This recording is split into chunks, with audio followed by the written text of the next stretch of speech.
Today is May 9, 2023, and I'll walk about a bit and discuss the mulberry trees that I have. Because mulberries were actually the first tree that I became interested in planting after I found some at Cowpens National Battleground in South Carolina. So I'd picked some fruit and I thought, hey, this is pretty good. What is it? How do I grow it? My understanding is that in the Carolinas a few centuries ago, there was an attempt to plant mulberries and start a silk producing enterprise here, which didn't really pan out, but the trees eventually naturalized. So you'll sometimes find these growing in moist forest edges. My yard is not ideal for this. It's kind of a dry open slope, but I found this seedling growing near a detention pond at a gas station. So I dug it up, took it here about 6 years ago, and I've just given it water and fertilizer periodically, and it's taking to the soil here. It does make fruit now, not very large ones, but I'm just going to remain hopeful. As the tree matures, it'll bear more fruit, perhaps larger ones than this.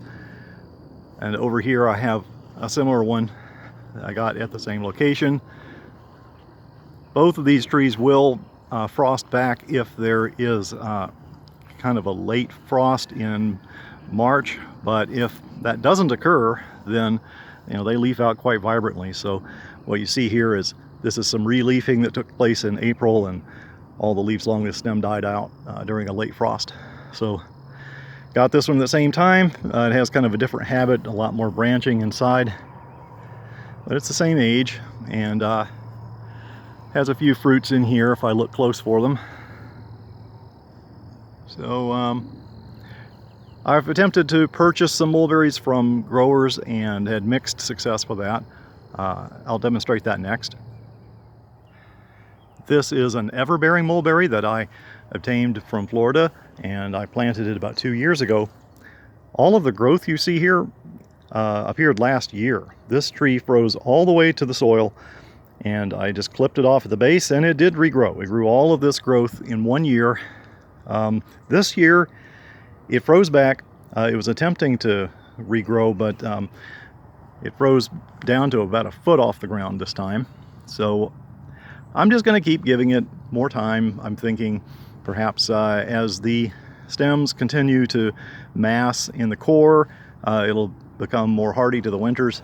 But the principal issue is that it attempts to leaf out just a little bit too early.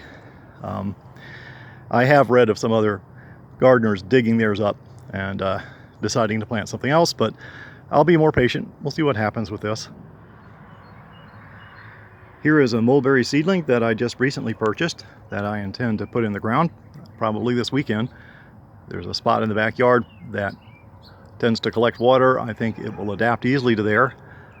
This is called World's Best, and the reputation of this mulberry is that it's not necessarily the most flavorful, but it is supposed to be a high producer. And I'll also mention, I used to have a Pakistani mulberry that I planted, and it appeared to make it through the winter, but when the frosts killed the emerging growth, it just could not put out a second set of leaves at all, and I eventually gave up and cut it down.